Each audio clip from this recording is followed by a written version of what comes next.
Bienvenidos al módulo 1 del curso especialista en telecomunicaciones. En este primer módulo estaremos viendo diferentes temas relacionados con el concepto de red, las redes, las topologías y el tráfico de las redes. La unidad 1 se compone de 8 temas. Ya hemos estudiado el tema 1, que trató sobre la red, el tema 2 de arquitecturas de las redes, el tema 3 de las funciones esenciales de las redes, el tema 4 de las topologías de redes, y en este momento estudiaremos el tema 5, que trata sobre las herramientas matemáticas para el cálculo de las topologías, es decir, los grafos. Posteriormente veremos el tema 6, que trata de las distribuciones estadísticas, el tráfico y el tráfico telefónico. Luego veremos el tema 7, en el cual se desarrollan un par de ejemplos sobre las topologías en la práctica. Y finalmente estudiaremos el tema 8, en el cual veremos las distintas topologías para el establecimiento de redes locales, es decir, las redes de datos que se utilizan en las empresas. El problema esencial de toda red es que no tiene ojos, es decir, no puede ver dónde están ubicados los nodos para poder hacer un cálculo de cómo llegar de un nodo a otro y poder decir cuál es la ruta más corta, cuál es la ruta más larga, cuál es la que más conviene, etc. Justamente los humanos estamos acostumbrados a mirar cosas en un mapa y poder determinar dónde están ubicadas las cosas, qué distancia existen entre ellas y cómo ir de un lugar a otro. Pero en el caso de las redes, que son abstracciones, debemos utilizar algún tipo de herramienta matemática que permita manejar ese tipo de abstracción. Esa herramienta existe y son los grafos. Desde el punto de vista de la herramienta, el grafo es muy simple, solamente tiene dos elementos, los nodos y los arcos que unen nodos, con lo cual, visto desde ese punto de vista, lo único que se tiene que hacer es identificar cada tipo de nodo, cuántos nodos hay, y luego poder identificar los arcos que los unen. En el gráfico se ve justamente un grafo típico para utilizar como ejemplo. Pero lo que aún no tiene la herramienta matemática es la distribución que se está viendo en esa transparencia y las distancias que se están viendo en esas transparencias. Es decir, que en principio no hay forma de que la red pueda ubicar en qué posición está cada uno de los nodos y qué distancia tiene un nodo con el otro. Para el cálculo matemático en sí no hace falta saber la posición geográfica del nodo. Hoy en día se podría agregar esa información, pero sí hace falta saber la distancia que está un nodo del otro. Con lo cual lo que es importante que en la información que incluyamos en el arco pongamos al menos la distancia que hay entre el nodo que tenemos como origen y el nodo que tenemos como destino de ese arco. Los arcos pueden ser unidireccionales o bidireccionales.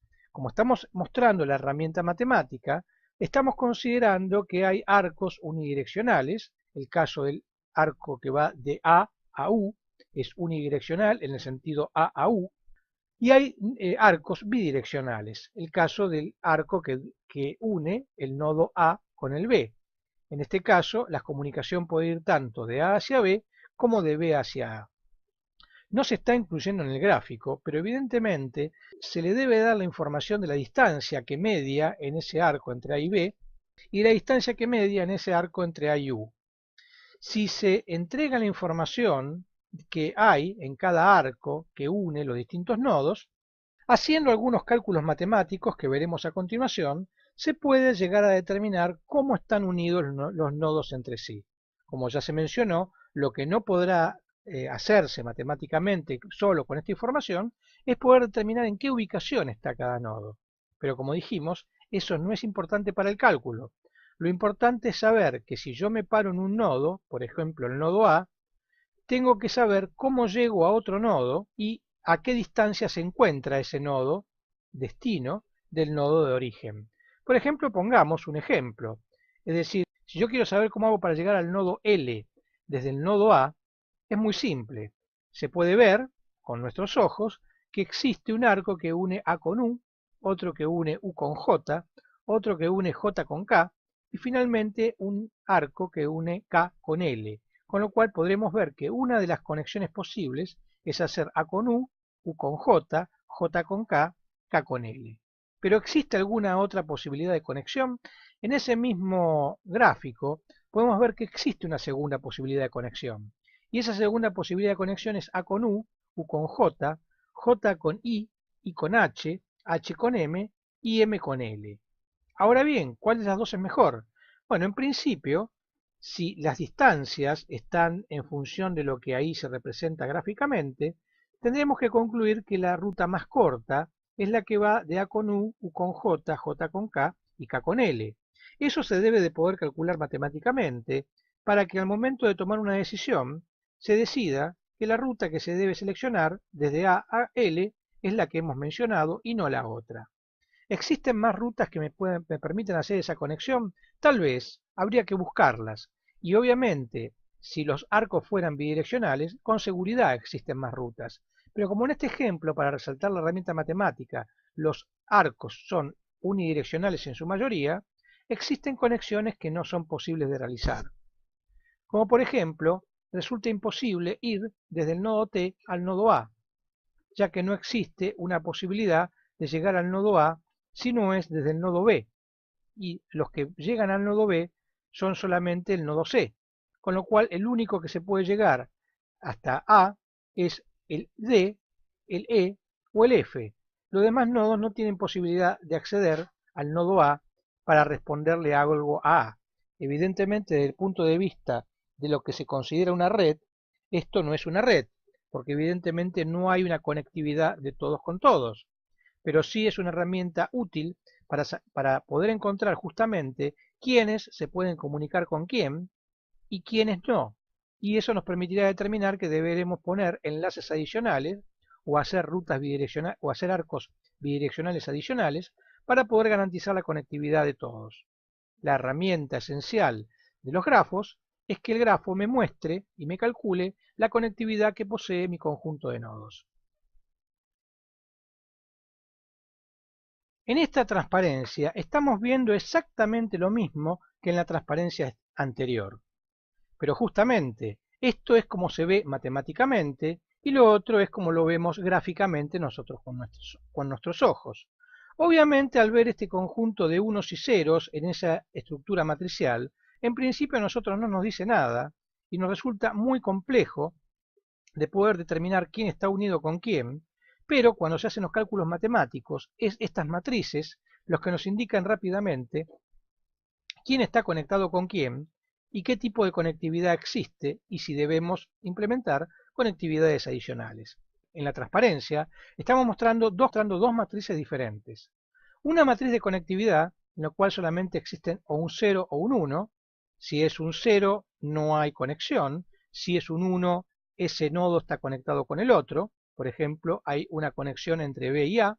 Y de esa manera podemos determinar quién se conecta con quién.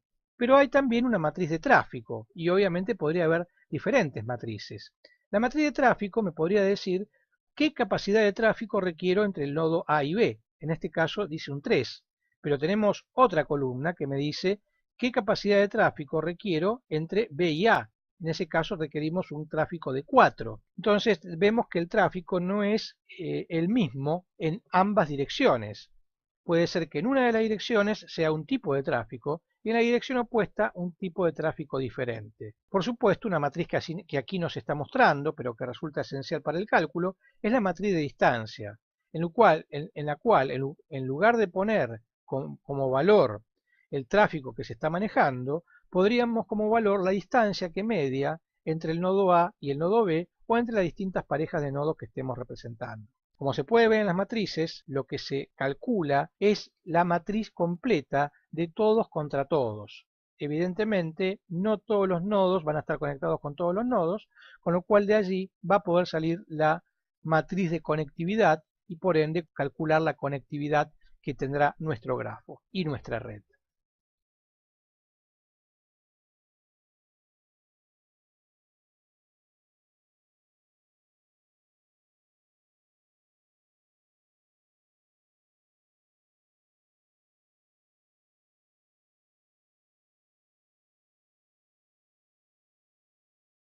En esta transparencia se muestran relaciones netamente matemáticas.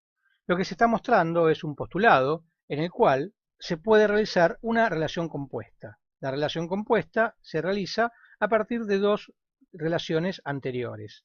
Se postula lo que se ve en el gráfico, que si existe un elemento X que pertenece al conjunto A, un elemento Y que pertenece al conjunto B y un elemento Z que pertenece al conjunto C, y hay una relación entre X, Y y una relación entre Y, Z, por ende deberá haber una relación entre X con Z, lo cual se escribe como R1 compuesta con R2. Estamos componiendo las dos relaciones.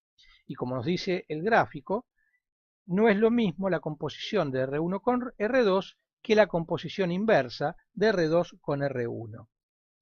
Estas relaciones nos serán de utilidad para calcular a posteriori el cálculo matricial que debemos realizar para el cálculo de la conectividad. Aquí encontramos otra relación matemática que deberemos utilizar. La clausura transitiva sirve para encontrar el camino más largo dentro de nuestro árbol o red. ¿Por qué estamos diciendo que es árbol? Porque para poder hacer el cálculo de los grafos tenemos que tomar un nodo de origen. El que se ha tomado en el ejemplo es el nodo A, tomado como nodo raíz, con lo cual a partir del nodo raíz se abre un determinado árbol con los distintos nodos que cuelgan desde ese nodo raíz hasta el nodo que se encuentre más alejado. La clausura transitiva consiste en hacer n veces la composición de relaciones para ir llegando cada vez al nodo más alejado. Evidentemente, si hago el cálculo por primera vez, encontraré que me encuentro con los nodos B, C y D desde el nodo A. Un segundo cálculo, para la distancia 2, me dará los nodos E, F, G y L e I. Un tercer cálculo me estará dando los nodos J, K, H y L. Y finalmente un cuarto cálculo me estará dando el nodo M, el cual quiere decir que el nodo M es el más alejado de A y se encuentra a una distancia de 4 saltos en principio o de cuatro arcos. Esto habría que complementarlo para poder saber la distancia geográfica con la distancia real que podría estar contenida como dato del arco para poder saber a qué distancia real se encuentran. Pero en cuanto a nodos se refiere, la clausura transitiva me está diciendo cuál es el nodo más alejado y en principio el nodo más alejado es el nodo M. La matriz de clausura se debe calcular para cada uno de los nodos de red. En el caso anterior solamente hicimos el cálculo considerando como nodo de origen o nodo raíz al nodo A, pero en realidad debe hacerse lo mismo para cada uno de los nodos considerándolo como nodo de origen. Haremos el mismo cálculo considerando al nodo de origen o nodo raíz como nodo B, luego como nodo C, luego como nodo D, etc. Lo que nos quedará como resultado será un conjunto matricial que nos dice a qué distancia se encuentra cada nodo de cada nodo en función del nodo que tomamos como nodo de origen y quiénes se conectan con quién. Como en el ejemplo anterior habíamos tomado el nodo A y el nodo A tiene conectividad con todos, nos queda entonces una red con todos los nodos existentes que se pueden alcanzar desde el nodo A. Pero si se hiciera un cálculo desde otro nodo, en el ejemplo anterior, no puedo tener la conectividad total porque algunos nodos no pueden llegar hasta otros nodos, con lo cual solamente se considerarían los enlaces a los cuales llega y los nodos hasta los cuales puede llegar y los otros no forman parte de esa red. Si para nosotros no es importante que un nodo se comunique con otro, podría ocurrir en una red empresarial, entonces estaría bien ese cálculo. Si nosotros estamos tratando de realizar una red pública, evidentemente todos los nodos tienen que poder interconectarse entre sí, con lo cual, si no podemos llegar a un nodo, evidentemente nos está faltando un arco adicional para que se pueda hacer esa conexión. Esta es una de las informaciones que ya nos da la matriz clausura y que nos permite evidenciar la conectividad que está teniendo nuestro grafo. Lo estamos expresando ahora por medio de esa matriz clausura o de conectividad que nos dice quién se está conectando con quién.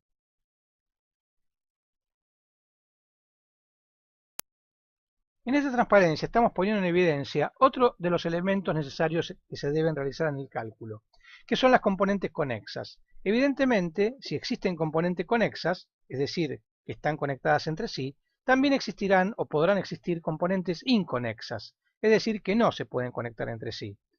Lo que nos interesa justamente es poder determinar las componentes conexas para poder saber qué tipo de red tenemos. Las componentes conexas son justamente las que nos permiten establecer la red principal.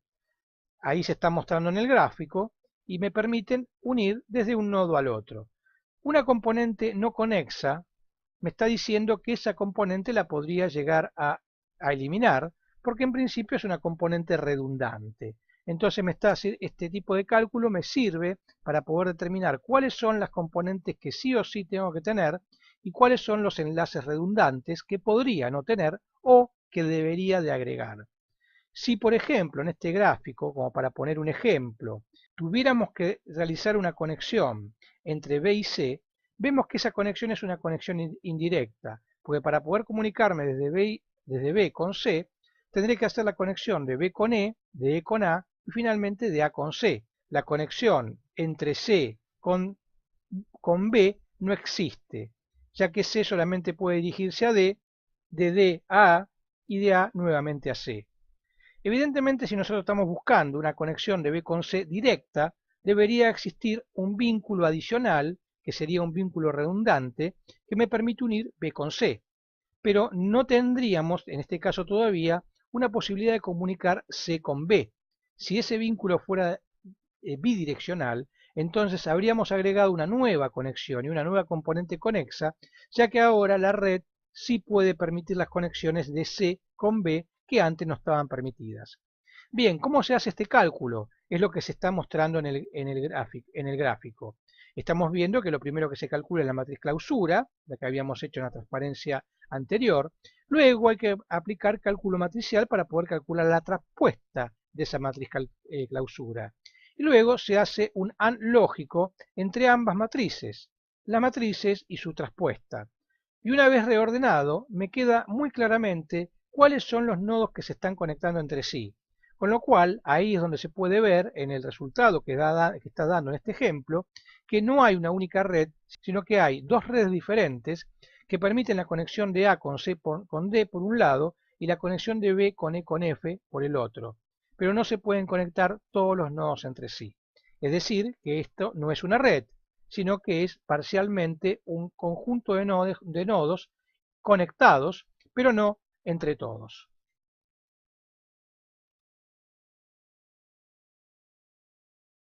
Habiendo ya analizado los principales componentes del cálculo matemático de la conectividad, pasaremos ahora a realizar un método práctico. Vemos entonces cómo nos queda la matriz de conectividad o matriz de adyacencia, en donde ponemos en las columnas los nodos de nuestro grafo y en las filas los arcos que vamos a tener en ellos. Entonces marcamos los elementos que están conectados entre sí. En principio, la diagonal principal expresa la conectividad del nodo con sí mismo.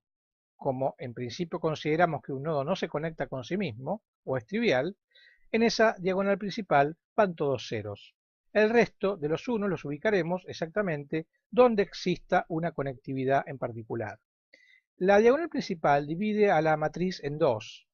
Evidentemente nosotros tenemos una dirección que va de ida, es decir, nosotros consideramos, por ejemplo, que el usuario A se conecta con B, pero también necesitamos una dirección de regreso, de vuelta, desde el usuario B hacia el usuario A, o desde el nodo B hacia el usuario A, hacia el nodo B, desde el nodo B hacia el nodo A. Eso se da justamente por las dos matrices triangulares que quedan en la matriz. La submatriz superior está indicando el sentido de ida y la submatriz inferior está indicando el sentido de vuelta.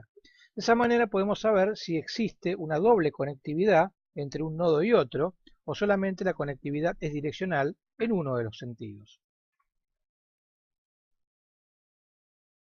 Realizaremos ahora un análisis gráfico de qué es lo que se está haciendo con el cálculo matemático y cómo quedaría, pero lo haremos con un ejemplo muy particular, un ejemplo en el cual todos los nodos están interconectados entre sí, lo cual, como se puede ver en el gráfico, en principio es una confusión de enlaces entre todos. La cantidad de enlaces totales que tengamos para poder conseguir esa conectividad total, como lo indica la fórmula, es de la cantidad de nodos por la cantidad de nodos menos 1 dividido 2. De esa manera tendremos una cantidad de enlaces que deban implementarse entre los distintos nodos. En el gráfico se han puesto con colores los enlaces desde cada uno de los nodos. Obviamente, si yo empiezo desde el nodo A, el enlace que une A con B, estamos considerando que nace desde A hacia B, con lo cual cuando hagamos los enlaces desde B, no incluiremos este enlace porque ya fue dibujado anteriormente entre A y B. De la misma manera, cuando hagamos el enlace entre B y C, cuando pasemos a calcular C, no haremos el enlace ni entre A y C ni entre B y C porque ya fueron incluidos anteriormente. Y así sucesivamente con cada nodo que vamos avanzando, vamos excluyendo las conexiones que ya existen. Cada una de estas conexiones está hecha en un color independiente, con lo cual vemos que desde el nodo A todas las conexiones de A están en rojo, desde el nodo B todas las conexiones de B están en azul, desde el nodo C todas las conexiones desde C están en naranja y así sucesivamente. La intención de este gráfico es solamente mostrar la densidad de conexiones que quedarían en una estructura geográfica. Evidentemente no tiene sentido realizar geográficamente un tendido de cables de esa naturaleza, pues como se puede ver ahí, no solamente es una densidad muy grande, sino que está totalmente ocupando todo el espacio geográfico, lo cual implicaría que debiera haber enlaces por todas partes. Con lo cual nace algo que empezaremos a ver en el gráfico que sigue, que es el concepto de rutas. Dibujar la matriz para la conectividad total es trivial, ya que tendrá unos en todas las interconexiones, de todos los nodos con todos los nodos, con excepción de la diagonal principal de un nodo con sí mismo, que estamos considerando que no se puede conectar con sí mismo, es decir, justamente es una interconexión trivial. Por lo cual, una matriz de interconexión total tendrá todos sus casilleros indicados en 1. Continuamos ahora con el ejemplo de interconectividad total entre nodos que habíamos iniciado en la transparencia anterior. La conectividad no ha cambiado, sino que lo que hemos hecho ahora, hemos agrupado en rutas los diferentes enlaces que van de un nodo a otro.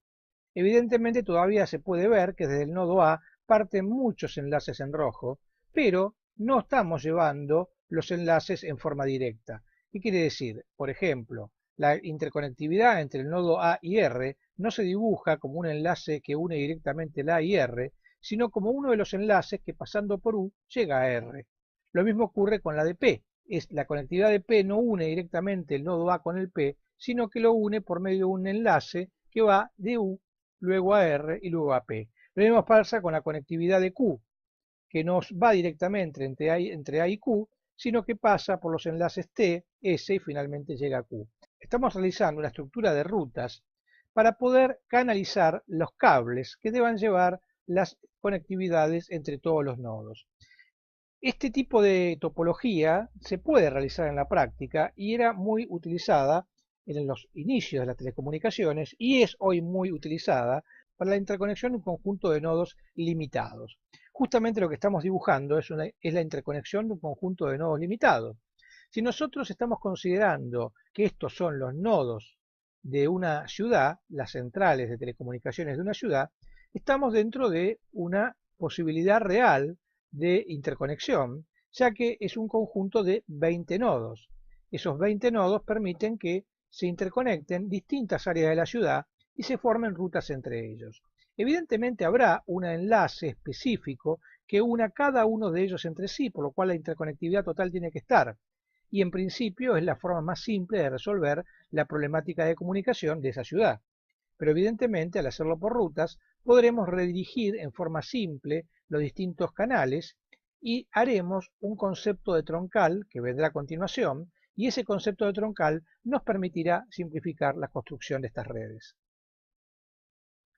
En esta transparencia avanzamos un paso más en la resolución práctica de nuestro problema topológico. Es el mismo grafo que en la transparencia anterior, solamente que ahora hemos reemplazado la cantidad de cables independientes por un único cable. Un único cable que al día de hoy podrá ser una fibra óptica. Y en ese cable se han indicado la cantidad de canales que deben existir para cada uno de los destinatarios. Por ejemplo, como puede verse entre el enlace A con U, existen 9 canales en rojo, lo cual quiere decir que son 9 canales que se inician desde el nodo A.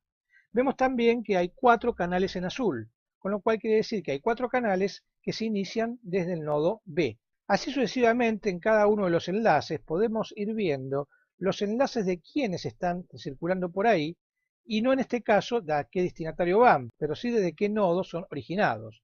Es decir, estamos viendo que los azules son todos los que proceden desde el nodo A y se van propagando en la medida que vayan pasando por distintos nodos de la red hasta que alcancen el nodo más alejado.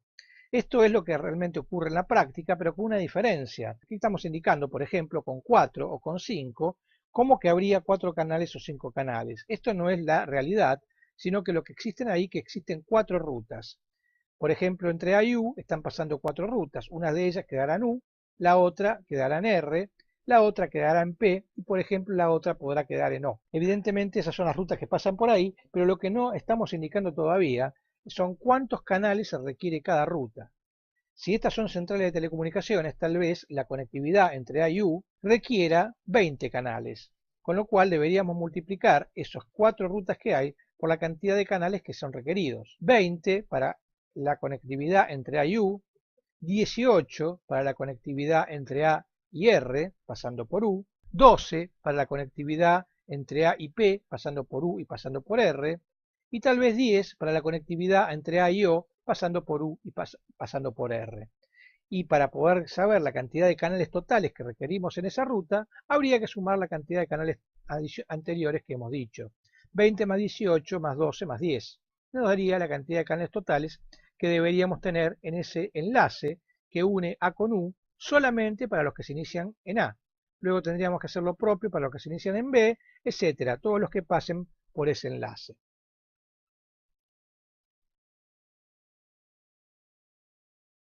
Esta transparencia es idéntica a la anterior, con la única diferencia que aquí hemos simplificado aún más la nomenclatura. Anteriormente estábamos poniendo el origen desde el cual procedían las diferentes rutas que debería haber entre los diferentes nodos. Habíamos puesto que entre A y U había 9 más 4, y aquí hemos puesto directamente el total de rutas que debe haber. Entre el enlace A y U hay efectivamente un total de 13 rutas. Entre el U y el R hay 27 rutas. Entre el R y el O hay 4 rutas. Como dijimos en la transparencia anterior, deberíamos luego calcular la cantidad de canales que se requiere para cada ruta para poder saber qué cantidad de canales se deben instalar en cada uno de los enlaces independientes.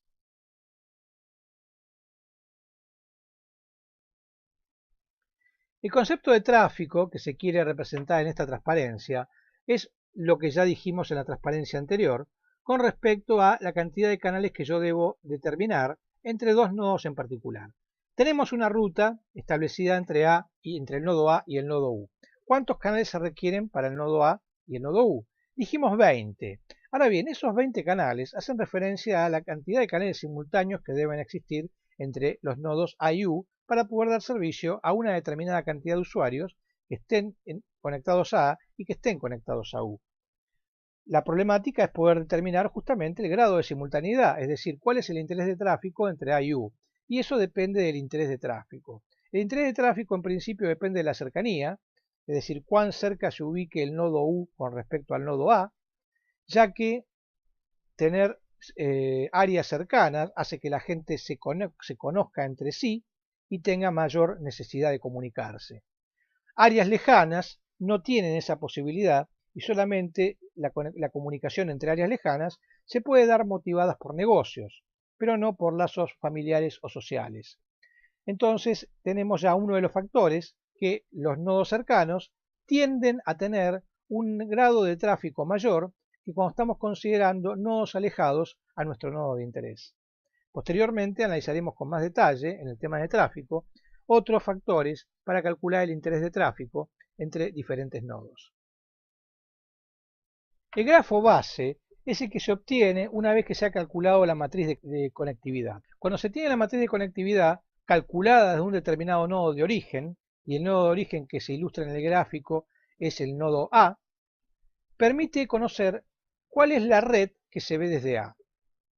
Para el caso de A, en nuestro ejemplo, sabemos que A se puede conectar con todos los nodos entre sí, y el grafo base es lo que se indica en color rojo, con los arcos en color rojo. Por medio de los arcos en color rojo, el nodo A se puede conectar con todos los nodos que existen en la red. No así esos nodos contra A, pero como habíamos puesto en nuestro ejemplo de grafos dirigidos, A se puede conectar con todos los nodos de la red. Pero ahí vemos que existen algunos arcos que están marcados en verde. El hecho de que estén marcados en verde es que son arcos que en principio no son necesarios. La necesidad de establecer esos enlaces adicionales está en una función de enrutamiento, es decir, de cuánto tráfico va a pasar por ellos, como rutas directas. Evidentemente, si yo tengo que hacer una conexión entre el nodo U y J, podría hacerlo atravesando una cantidad de nodos, por ejemplo el T, el S, el R, y desde el R llegar al J. Tengo una conectividad que me permite unir el nodo U con el nodo J. Pero evidentemente si el nodo U y el nodo J están ubicados en esas posiciones es porque son nodos vecinos. Con lo cual, como nodos vecinos, puede ser que exista un alto interés de tráfico entre el nodo U y el nodo J. Y si este es el caso, entonces es muy recomendable establecer una ruta directa que permita unir el nodo U con el J y no hacer el enrutamiento indirecto pasando por una cantidad de nodos intermediarios. Justamente los arcos en verde están mostrando esa relación con respecto al nodo A de origen, cuáles serían los arcos superfluos que podrían eliminarse. Este es el resultado que me da el cálculo, con lo cual yo ahora, como diseñador, puedo ver cuál es el grafo base, es decir, aquellos arcos que no puedo eliminar de mi red, y cuáles son los arcos adicionales, los enlaces adicionales que puedo o no remover de mi red. Luego haré la definición, en función de los intereses de tráfico, si los remuevo o no. Entonces yo puedo decir, bueno, el arco entre U y J es un arco en principio superfluo, la cantidad de tráfico que va por ese arco es mínima, entonces lo voy a eliminar, con lo cual no existirá en mi solución de red final. Podría ocurrir algo similar con el enlace entre C y J, pero en este caso la relación podría ser inversa, y cuando yo hago el cálculo de la relación entre C y J, veo que el tráfico directo entre ellos es muy alto, entonces decido mantenerlo para que no me sobrecargue la cantidad de canales que debo poner en los otros nodos para que puedan cubrir el tráfico entre C y J. Esto le permite al diseñador entonces calcular las componentes fuertemente conexas, que son las que se indican en rojo, y luego calcular las componentes auxiliares y decidir componente auxiliar por componente auxiliar si deja o no esa componente auxiliar como un enlace redundante o como un enlace directo para manejar tráficos elevados. En esta transparencia se muestra la variabilidad de la red en función del nodo que se tome como origen. Habíamos mostrado en la transparencia anterior cuál era la red si se veía desde el nodo raíz A. Ahora estamos viendo dos nodos raíces adicionales. Estamos considerando que vamos a ver la red desde J como raíz y estamos considerando que vamos a ver la red desde C como raíz. Como son redes direccionales, vemos que no tenemos un alcance hacia todos los nodos. A sí tiene una posibilidad de conectarse con cualquiera de los nodos que existen, pero J no. J tiene una cantidad de nodos limitadas, ya que no tiene la posibilidad de llegar a otros nodos, como el caso del propio nodo A o del nodo B. Si en cambio nos paramos en C, vemos que la conectividad de C es mayor que la que podemos obtener desde J, pero no tan amplia como la que tenemos desde A. Si nosotros queremos saber si realmente existe una red, debemos analizar los grafos base parándonos como cabecera en cada uno de los nodos y con ellos ver cuál es la conectividad que cada uno de los nodos puede ver. Analizaremos ahora algunos elementos adicionales más complejos de las topologías. Estamos considerando aquí una problemática de topologías estáticas, es decir, que la topología no cambia en el tiempo y la conectividad se hace en forma simple entre los distintos nodos. Estamos viendo aquí una topología de una dimensión, como puede ser el bus lineal, el anillo, la estrella, el árbol, el vecino más cercano, que es una topología del estilo de interconectividad total, y la disposición sistólica, donde existe más de un camino entre nodos vecinos, un camino directo y caminos alternativos por vecinos alternativos. Pero las topologías no son solamente estáticas, también podemos tener topologías dinámicas, es decir, topologías que requieren del tiempo para poder hacer una determinada conectividad. Estamos viendo aquí lo que se denomina un intercambiador de corrimiento. Lo que se está viendo aquí es cómo se ingresa desde los nodos A y qué salida se posee. Entonces estamos viendo que el nodo A tiene conectividad con sí mismo por medio de un nodo intermediario, pero además se puede conectar con el B. El B tiene conectividad con el C y con el D. El C tiene conectividad con el A y con el B. El D tiene conectividad con el C y con el D. Bien, veamos entonces la fase 1. Nosotros queremos hacer una conexión entre A y D, pero no podemos hacerla en forma directa, porque cuando vemos la conectividad que tenemos en nuestros conmutadores, vemos que solamente desde A me puedo dirigir al mismo A o a B, con lo cual en la fase 1 haré que la comunicación se desplace desde A hacia B. Evidentemente ese tipo de comunicación será un tipo de comunicación de datos del estilo paquetes, con lo cual hemos logrado transferir el paquete que estaba en A y ahora está en B. Pero aún no hemos llegado a D, con lo cual tenemos que pasar por una segunda etapa. Volvemos a pasar por los mismos conjuntos de 4 conmutadores que vemos en el gráfico, pero ahora estamos en B, con lo cual nuestro paquete se puede desplazar o a C o a D. Entonces en la segunda fase hacemos que el paquete que se encontraba ahora en B se desplace a D, con lo cual hemos logrado que nuestro paquete se desplace finalmente desde A hasta B, pasando por dos fases temporales y un nodo intermediario que es el nodo B, que actúa como repositorio transitorio para el paquete que se intenta desplazar desde A hacia D.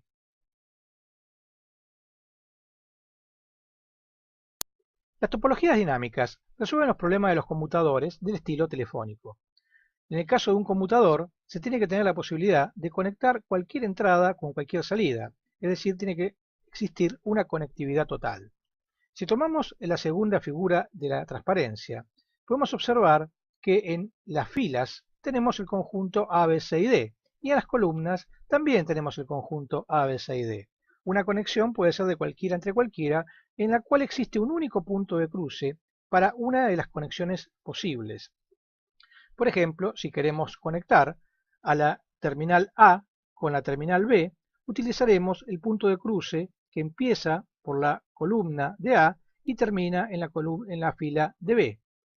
Cada una de las posibilidades que existe es la posibilidad de interconexión de uno con otro y es un punto de cruce exclusivo, que no queda ocupado por una conexión precedente. Es decir, en este tipo de configuración, si existen conexiones anteriores, no están bloqueando la posibilidad de que se hagan conexiones futuras, pues cada conexión es única y tiene su punto de cruce en particular. No es el caso cuando consideramos la topología que se ve en el primer dibujo de la gráfica. En este primer dibujo, que se indica que es con bloqueo, es un tipo de conmutador genérico en el cual podemos tener la posibilidad de conectar cualquiera de las entradas con cualquiera de las salidas. No se ha indicado en este ejemplo la posibilidad de que se conecte consigo misma, es decir, estamos considerando que existe una conexión, que existen posibilidades de conexión desde A, B, C y D, y se van a conectar con posibles terminales que están entre I, J, K, L. Muy bien, ¿cómo se podría hacer una posible conexión? Una posible conexión podría ser que A se haya conectado con I, para los cuales habrá utilizado los conmutadores A, E e I. Pero si al mismo tiempo, en forma simultánea, B quisiera realizar una conexión con J, no lo podría realizar, puesto que el conmutador A ha quedado bloqueado por la conexión anterior que va de A a I. Este tipo de bloqueo es lo que impide que una segunda conexión, que podría realizarse, ya que B está libre y J también está libre, quede sin posibilidad de hacerse. Obviamente, si B quisiera comunicarse con otro grupo diferente, podría hacerlo. B, estando activa la conexión de A con I, B podría conectarse con M, por ejemplo, pues tiene una conexión que va hacia M. Podría hacer la conexión entre los conmutadores A con G y con K y hacer la conectividad entre B y M. También vemos que también podría alcanzar cualquiera de los usuarios O o P que están en el conmutador L, ya que G tiene una salida que va hacia L. Pero vemos que en la medida que se van haciendo comunicaciones precedentes, van eliminando posibilidades de comunicaciones futuras. Justamente por eso se dice que es un conmutador con bloqueo, pues una comunicación anterior está bloqueando la comunicación, una posible comunicación posterior. Evidentemente, si se utilizan en conmutadores de estilo telefónico, en algún momento la conexión quedará liberada, es decir, en algún momento la conexión original que habíamos dicho entre A e I será deshecha, pues A o I habrán colgado. En ese momento, el conmutador E quedará libre y nuevamente podrá ser utilizado para la conexión, por ejemplo, de B con J que habíamos establecido precedentemente. Bien, la problemática es que en ese momento tal vez ya no quiera comunicarse con J o deba tener que esperar y volver a rediscar en algún otro momento para poder completar su comunicación. Finalmente, en el gráfico que vemos en la parte inferior, el tercero de los gráficos, vemos que a la configuración original de red de tipo close se le ha agregado etapas adicionales. Esas etapas adicionales sirven para hacer un reagrupamiento y para poder solucionar la problemática de simultaneidad. Justamente, si en esta red reagrupable nosotros volvemos a establecer la problemática original, es decir, la conexión de A con I y la conexión de B con J, encontraremos las siguientes posibilidades.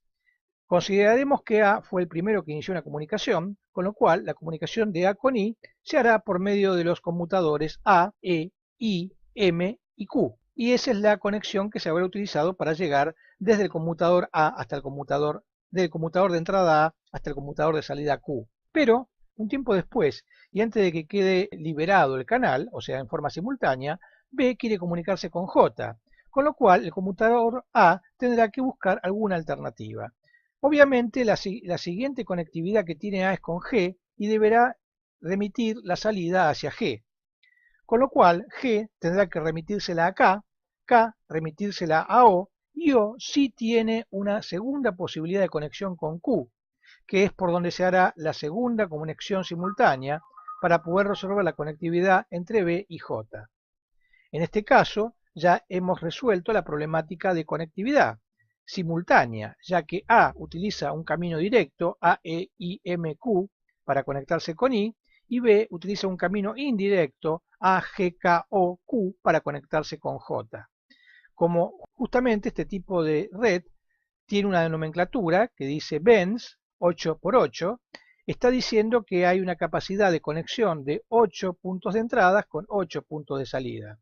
Si quisiéramos tener mayor cantidad de usuarios en cada uno de los conmutadores, tendríamos que tener caminos adicionales para poder resolver los problemas de simultaneidad. Como ya se comentó en otro momento, la simultaneidad es un problema de cuántos caminos múltiples se van a reservar para un conjunto de usuarios.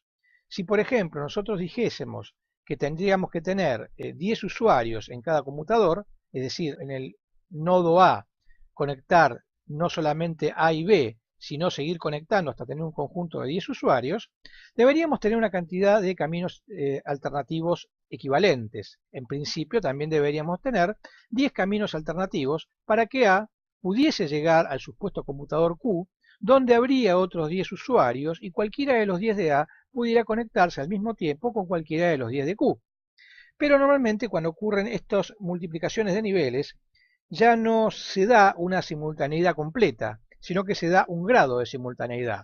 Muy probablemente, si en el conmutador A estamos ingresando con 10 usuarios, tal vez se dé la posibilidad de tener 4 rutas para poder generar 4 conexiones simultáneas entre A y Q, y solamente 4. Si un quinto usuario del conmutador A quisiera comunicarse con algún quinto usuario del conmutador Q, no podría hacerlo. La red estaría bloqueada. Pero justamente tenemos que la red se bloquea recién a la quinta conexión y no a la primera conexión, como habíamos mostrado en el gráfico anterior, que era una red con bloqueo.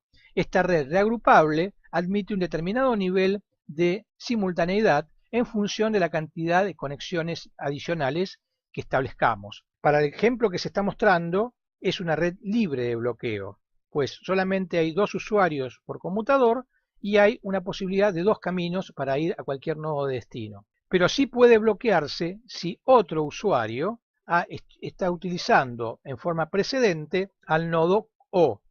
Habríamos dicho que la segunda comunicación, estando ocupada la de A con I, la segunda conexión de B con J debería ser la conexión de A con G, con K, con O y con Q.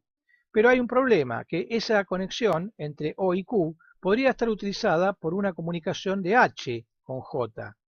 En tal caso, O no tendría la conexión de O con Q, pero evidentemente tampoco sería muy importante, ya que el usuario de destino J ya está siendo ocupado y por tal motivo no sería importante poder llegar de O a Q, porque aún llegando con Q, Q estaría ocupado. En esta transparencia se muestran un par de ejemplos adicionales para indicar la diferencia de operación, con bloqueo y sin bloqueo. Sin bloqueo es simple, pues son las barras cruzadas. Comenzaremos por las sin bloqueo, que son las más simples. Como se puede ver en el gráfico inferior, las conexiones se hacen directamente con un único punto de cruce, con lo cual la conexión de A con D tiene su punto de cruce específico, lo mismo con la de B con C, la de C con A, la de D con B, con lo cual todas pueden ser simultáneas y en principio si hubiese más usuarios habría tantas conexiones de cruce como las de combinatoria de usuarios, por lo cual siempre habría un punto de cruce de conexión libre para poder hacer la conexión deseada, a menos que el usuario de destino esté ocupado. En el gráfico superior, en cambio, se ven problemas que ocurren que operan con redes bloqueadas. El caso que se ve es que, suponiendo que hay una conexión precedente de A con P, no se podrá hacer una segunda conexión desde el mismo conmutador A que haga la unión de B con M, ya que hay un único enlace entre A y G y ese enlace ya ha sido asignado a la conexión de A con P, con lo cual el conmutador A ha quedado bloqueado y no puede darle salida a la conexión de B con M. Tampoco podría redirigirla por el conmutador E, porque el conmutador E solamente tiene conexiones con el conmutador I y con el conmutador J, y nuestro objetivo es llegar al conmutador L, que no hay otro camino que el que ya está siendo ocupado por la conexión de A con P. Lo mismo ocurre en el ejemplo inferior, en el cual tenemos una conexión de G con J. Esa conexión de G con J está ocupando los conmutadores D y F y la conexión hacia J. Esa conexión de G con J está ocupando los conmutadores D y F y su conexión hacia el conmutador I. Si en forma simultánea el usuario H quisiera comunicarse con I, no podría hacerlo, pues debiera seguir el mismo recorrido, pero el vínculo entre D y F ya está siendo ocupado por la conexión precedente, con lo cual queda bloqueado. Sí podría salir por el conmutador H, pero nuevamente el conmutador H solamente tiene conectividad con los conmutadores K y L, y no con el conmutador I, que es hacia donde debiera dirigirse la conexión de H para alcanzar al usuario I. Evidentemente se ve que en el caso de las redes con bloqueo, solamente algunas de las posibilidades pueden darse en función de las conexiones precedentes. Evidentemente, en la medida que las conexiones se vayan cerrando, por terminar las comunicaciones, se irán liberando las opciones retenidas y se podrán ejecutar las conexiones que han quedado bloqueadas. En esta transparencia se está mostrando un par de ejemplos de conexiones de distintos grupos de conexiones en el tipo de conectividad de VNS. Lo que se está viendo aquí es, por ejemplo, que cualquier usuario del conmutador A quiera comunicarse con cualquier usuario del conmutador D, es decir, lo que se representa como la conectividad de A con D. Esa conectividad de A con D se haría por medio de los conmutadores que están indicados como 1. Es el primer tipo de conectividad y recorre toda la ruta que dice 1. Luego, en forma simultánea, se quiere conectar a algún usuario del conmutador B con el conmutador C, con lo cual para ese caso se seguirá la ruta que está indicada con la serie 2, todos los conmutadores que dicen 2. Para conectar C con A, es decir, el conjunto de conmutadores C con el conjunto de conmutador A, se seguirá la ruta que está indicada como 3. Y finalmente, para conectar la de D con B, se seguirá la ruta que está indicada como 4. Evidentemente, esto ha quedado de esta manera, pues se fueron originando las conexiones en una secuencia que llevó a que posteriormente, cuando se quería realizar la segunda conexión, uno de los caminos estaba ocupado. En el gráfico inferior se ve una secuencia alterna, es decir, la de A con D no fue la primera, sino que fue la segunda, con lo cual quedó la secuencia que está indicada como con computadores en 1, que es un camino diferente al anterior. La de B con C encontró otro camino diferente para llegar desde B con C, el que está indicado con 2 en los conmutadores. La de C con A ha encontrado una ruta diferente, siguiendo otro conjunto de conmutadores, los que están indicados como 3, para llegar finalmente al conjunto del conmutador A. Y finalmente la de D con B ha seguido otra ruta diferente, indicada con 4, diferente del gráfico anterior, que también permite la conectividad del conjunto de conmutador D con el conjunto de conmutador B. Justamente esto es lo que se conoce como grupos de conexiones y redes reagrupables, puesto que, dado el grado de simultaneidad que permite esta red, 2 usuarios en cada conmutador, permite encontrar redes alternas sin que se produzcan bloqueos. Evidentemente, si existiera una tercera conexión, lo cual no es posible por tener solamente 2 usuarios, ese tercer usuario sí encontraría bloqueo, pues ya se han utilizado todos los conmutadores y todas las conexiones posibles entre conmutadores, que en este caso fue justamente alcanzada por medio de 5 etapas entre el conmutador de origen y el conmutador de destino. Debe quedar en claro que lo que se indica acá es que el conmutador de origen y el conmutador de destino es el mismo. Es decir, este tipo de redes de conmutación requieren de conmutadores intermedios para poder avanzar con la conexión y llegar a su mismo conmutador para hacer una conexión. Evidentemente, una conexión de un usuario de computadora A sería trivial, pero de todas maneras, la equitatividad de conexiones que se contempla en las redes de telecomunicaciones obliga a que aun cuando se quiera conectar con sí mismo, deba realizar toda la secuencia para que todas las conexiones requieran la misma cantidad de etapas que cualquier otra. En este tipo de conexión se requieren 5 etapas para poder llegar desde un origen hasta un destino. Tener una conectividad sin bloqueo implica aumentar la cantidad de conexiones. Obviamente, lo que se muestra en este ejemplo es que se puede alcanzar la conectividad sin bloqueo por medio de las barras cruzadas, lo cual es trivial, pero implica tener una cantidad total de puntos de cruces, que suele ser elevada, pero puede alcanzarse con la alternativa de topología tipo close, por medio de agregar una mayor conectividad. Lo que se está indicando acá es que el primer conjunto de nodos, el que está indicado como n por m, tiene n posibles salidas, que son las que se indican sobre las salidas, sobre la segunda etapa, indicada como R por R. Es decir que para poder llegar desde cualquier origen a cualquier destino, yo tengo una cantidad de conmutadores de segundo nivel que me permiten llegar hasta ese posible destino. De esa manera, si no puedo utilizar uno de ellos, es decir, porque los conmutadores intermediarios que están indicados como 1 está ocupado, podré utilizar el 2, y si el 2 está ocupado, podré utilizar el 3. Como todos esos conmutadores tienen alguna conectividad con el destino, el que está indicado como m por n, tendré la posibilidad de llegar hasta el destino, aun cuando haya comunicaciones anteriores que estén utilizando canales que ya estén utilizando conmutadores ya asignados que podrían bloquearme la ruta. De esta manera se tiene la alternativa de hacer una topología con menor cantidad de puntos de cruce que la de barras cruzadas, y que permita resolver la conectividad de cualquier grupo de usuarios de origen contra cualquier grupo de usuarios de destino. En el tema 5 hemos analizado 7 conceptos: el concepto de grafo, el concepto de cálculo matricial y grafos, el concepto de matriz, clausura y conectividad, el concepto de componente conexa y de componente no conexa, el desarrollo de una topología en la práctica, las topologías estáticas y dinámicas, y finalmente el concepto de topologías de redes con y sin bloqueo. Para mayor información, consultar el email que se adjunta en la transparencia.